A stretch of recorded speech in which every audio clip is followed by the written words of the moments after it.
მსოფლიო ბაზარზე ნავთობის ფასის გაზრდამ საქართველოში ბენზინის გაძვირება გამოიწვია. ბენზინის ფასმა ბოლო დღეების განმავლობაში 5 თეთრით მოიმატა. შედარებით გაძვირდა. არ არის საკარბიელი რომ გაძვირდა. რამდენია ოპტიმალური ფასი რაც უნდა იყოს გეთის? ოპტიმალური ახლა ლარი და 80-ია და იყო უფრო დაბალი ფასი ლარი და 65, 70 და უცბად ავარდა ლარი და 80-ზე. მოძრაობამ საწვავის ქართულ ფასებს საკუთარი კვლევა ჩაატარა იმის დასადგენად, თუ რა ჯდება საწვავის შემოტანა, რამდენია გადასახადები და ზოგადად. მოგების გათვალისწინებით რა უნდა ღირდეს 1 ლიტრი ბენზინი. მაგალითისთვის გათვლები აზერბაიჯანიდან შემოტანილ ევრო რეგულარზე გაკეთდა. შედეგი ასეთია: ევრო რეგულარი ლარი და 50 თეთრი უნდა ღირდეს.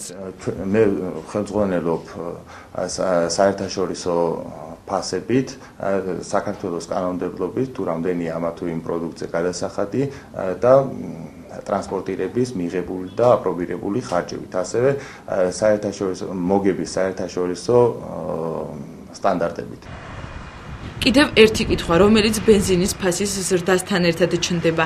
რატომ აქვს ერთი და იგივე ფასი ევროპიდან და აზერბაიჯანიდან შემოტანილ საწვავს, რადგან ხარისხის გარდა განსხვავებულია ტრანსპორტირების ხარჯიც. ნავთობპროდუქტების მწარმოებელთა, იმპორტიორთა და მომხმარებელთა კავშირის თავმჯდომარეს ვანო მთვარალაშვილს ამ კითხვაზე ასეთი პასუხი აქვს. არიან ზამბიური გასამართლებელი კომპანიები, რომელიც აწარმოებენ ბრენდებს, ცნობილი კომპანიები არიან და ოპერირებენ ბაზარს. თქვენ საუბრობთ, რომ სოკარს უნდა ქონდეს ამაზე დაბალი ფასი, მაშინ საუბარი იმაზეა, რომ ის თავის საბითუმო ბაზარს დაკარგავს, ხო, ანუ მარტივად ვთქვათ. ვისაც აღსყიდის ეს გასამართლებლები, ეს ერთი მომენტი შესაბამისად მან გაცილებით ნაკლები ფასი დაადო. ანუ ეს გასამართლებლები, რომელიც ცალკე აღებული გასამართლებლები არიან, ოპერირებენ, ხალხი ყავთ დასაქმებული და რაღაც მეტნაკლებად კონკურენტებთან გარემოსთან, ისინი გაკოტრებიან. ვანო მთვარალაშვილი ასევე აღნიშნავს, რომ ქართულთან შედარებით მსოფლიო ბაზარზე ნავთობის ფასი გაცილებით უფრო მეტად გაიზარდა. შესაბამისად, შესაძლოა ქვეყანაში საწვავზე ფასმა კიდევ მოიმატოს.